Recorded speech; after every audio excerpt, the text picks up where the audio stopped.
Networking and marketing made simple is for you, the business owner who has a product, a service, or a message that you believe in. My name is Scott Aaron, and each week we'll take a behind-the-scenes look into the real-world marketing and networking tactics and strategies for getting what you have in front of you to a lot more people. Thanks for spending time with me, and now let's get started.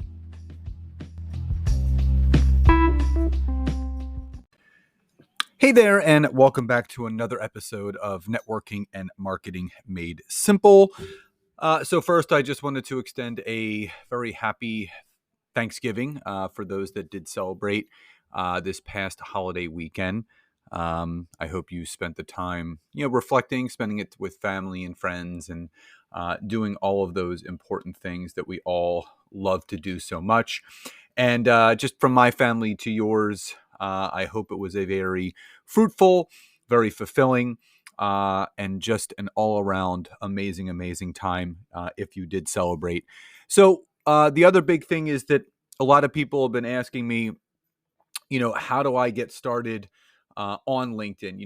What's that first step to really take things to the next level? What can I do to put my best foot forward? And I always tell people, if your profile is not optimized the right way, the job is never going to get done. So what I'm including in the description of this episode is a link to download my 6 steps to a perfect LinkedIn profile.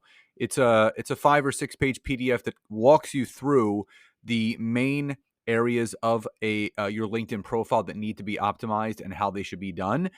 So if you go to the description of this episode, click the link, you can download it for free.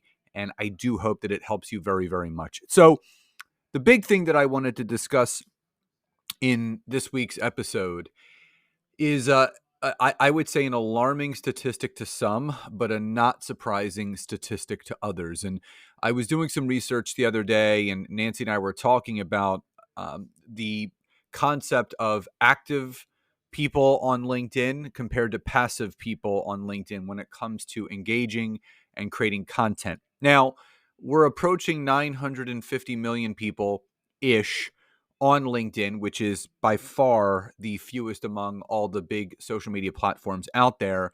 And I read a staggering number that nearly 40 to 45% of people on LinkedIn have never, ever posted anything on LinkedIn. So they are basically just passive engagers. They view stuff and they're not posting any content. So if you do the math on that, that's a little over 400 million people that are not posting any content whatsoever. Now, what I'll do is I'll quantify this first. I'll rule the first aspect out. Now, there may be people on LinkedIn that are looking for a job, or maybe the industry or profession that they're in really doesn't require them to have much of a social media presence at all, in regards to LinkedIn. But for those that are on the platform, that creating content would really help bring value to the network that they're looking to create, the relationships that they're looking to build, the credibility and trust that they're looking to form, but also really positioning oneself as the expert in the space that you're in. There's 2 glaring reasons why people still aren't producing content, not just on social media, but on LinkedIn. The first reason is fear.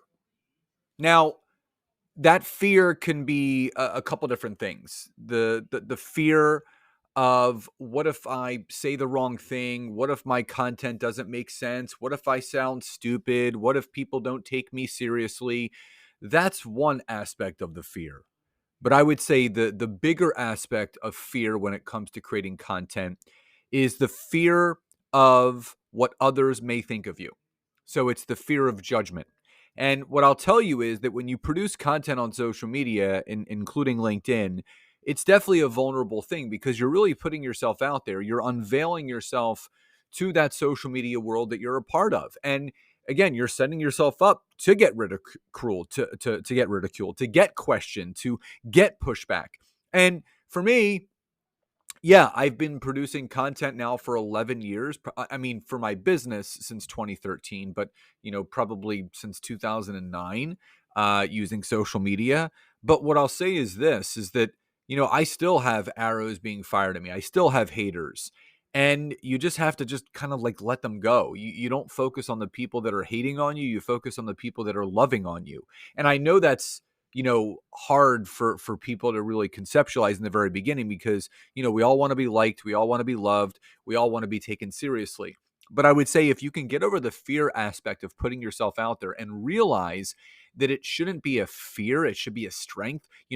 Think about that. If you finally cross that line and say, you know what, I don't care what other people say about me. I don't care what other people think about me. I'm just going to put myself out there because I want to leave people better. Being a person of value and still and also being viewed that way by other people, it's very empowering. So when you can get over the fear of what others may think or feel about you and you just be your genuine, true, and authentic self, good things will come from that. Now, the second reason why you see people not posting content on LinkedIn and social media is not just fear. I would say the bigger thing is they don't know what to post. I don't know what to say. I don't know how to conceptualize it. I don't even know what to do. What should I be posting on LinkedIn? Now, what I always tell people is that when you're posting content on social media, whether it's Facebook, Instagram, LinkedIn, and we're using LinkedIn as an example, your content should do a couple different things. It should, number one, build a know, like, and trust, where you are a trusted resource. You are a go-to person. You are that person of value that is educating and informing people. So you really want to position yourself in that way. So your content should do that. The second thing that your content should do, it should leave people better. I strive from every single piece of content that I write, whether it be a LinkedIn Live that I conduct, whether it's a poll that I create, whether it's an article or newsletter edition that I write, whether it's a post that I put out there. My whole concept and the end result that I'm looking for people to achieve by seeing, reading, and hearing that content is to leave them better, to give them a path to go down, to let them know that if you do X, Y, and Z, you're going to get A, B, and C. So I'm always positioning myself as that person of value because I want to leave people better, because when you leave people better, you leave them wanting to come back for more. So when you understand that everything that you should post should be of value and of service to your network, but solving people's problems, it starts to become fun. Now, I will throw in this little bonus tip right here. If you're not sure what to write for your industry, your profession, your job title, go on the ChatGPT.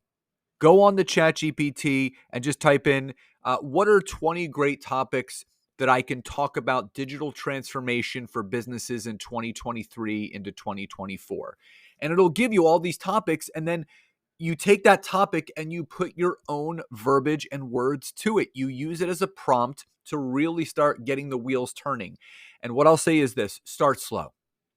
Focus on just posting once a week. And once you understand that it's not too difficult to post one time a week, you can take it to 2 times a week, then 3 times a week, and so on and so on. You have to start somewhere.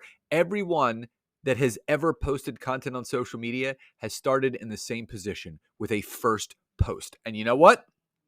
Every master was once a disaster. T. Harv Eker talks about it all the time.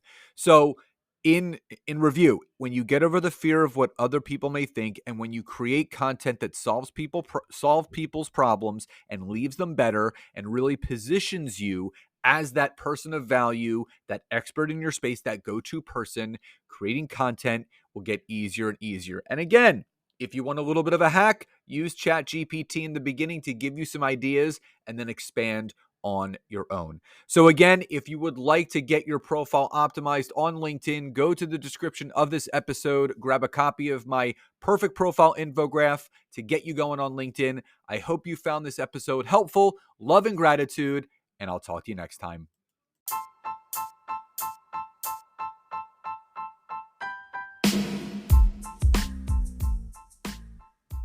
Thank you so much again for checking out today's episode. And if you are listening through iTunes, Spotify, wherever you are, Please leave me a rating and review. Let me know what you loved, what you would like to see improved, or ideas you have for future episodes. And if you are interested in taking your business to the next level, don't hesitate to go to my website, www.scottaaron.net, where you can schedule a free discovery call with me, where I can learn more about you, your business, what you're struggling with, and how we can work together. And don't forget to check out my wife, Nancy, and mine, our free community on Facebook called LinkedIn Leads for Life. We would love to see you in there. Have a great rest of your day.